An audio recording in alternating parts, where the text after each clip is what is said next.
World class. ब्रेकनंतर दुपारच्या बातम्यांमध्ये आपलं पुन्हा एकदा स्वागत। विधानसभेमध्ये सध्या कृषी मंत्री दत्तात्रय भरणे बोलतात, आपण थेट जाऊया।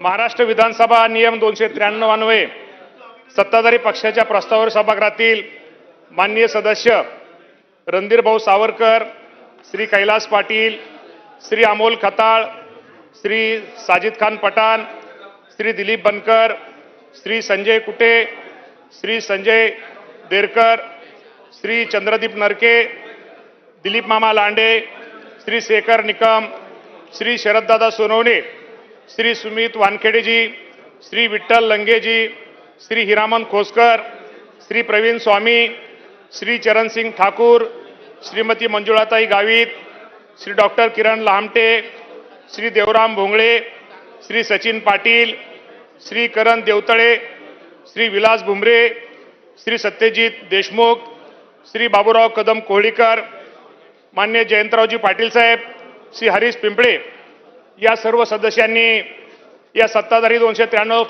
पक्षाच्या प्रस्तावावर चर्चेमध्ये सर्वांनी सहभाग घेतला आणि सदस्यांनी उपस्थित केलेल्या सर्व मुद्द्याची आमच्या कृषी विभागाने आणि नोंद घेतलेली आहे।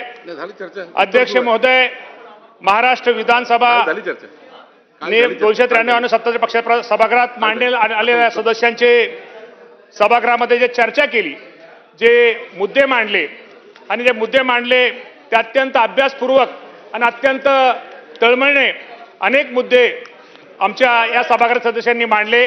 या सर्वांची नोंद घेऊन निश्चित भविष्य काळामध्ये आमच्या कृषी विभागाच्या जे आम्ही शेतकऱ्यांचं धोरण निश्चित करतो यामध्ये या मुद्द्यांचा निश्चित प्रकारे आम्ही सहभाग करून घेऊ।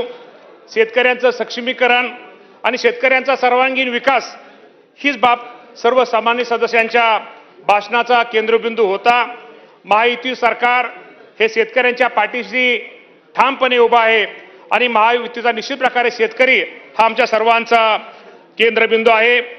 आज इथं आमचे सहकार मंत्री पण इथं हजर आहेत की आपल्या सर्वांना माहित आहे की या राज्याचे मुख्यमंत्री देवेंद्र फडणवीस साहेब असतील, दुसरे उपमुख्यमंत्री एकनाथजी शिंदे साहेब असतील, सुनेत्रा वहिनी पवार असतील आणि दिवंगत उपमुख्यमंत्री अजितदादा पवार साहेब आपल्यामध्ये नाही आहेत, परंतु या सर्वांनी एक घोषणा केली होती।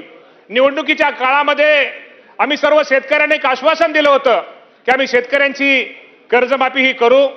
आज दिवंगत दादा जरी नसले तरी सुनेत्रा वहिनी असतील आणि आमचे फडणवीस साहेब असतील, एकनाथ शिंदे साहेब असतील, या सर्वांनी सर्व शेतकरी संघटनेचे जे नेते होते, राज्यातले नेते होते, या सर्वांची एकत्र एक बैठक या सह्याद्रीमध्ये लावली आणि त्यांच्या भावना जाणून घेतल्या की आपण काय केलं पाहिजे।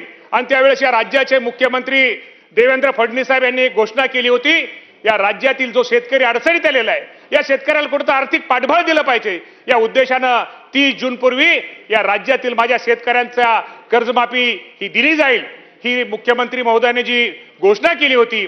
आपल्या माहितीसाठी जो आज प्राथमिक अंदाज आहे, खरं तर आचारसंहिता असल्यामुळं काही गोष्टीमध्ये आम्हाला त्याचा उहापोह किंवा खुलासा करता आला नाही, परंतु आचारसंहिता 22 तारखेला ती संपलेली आहे।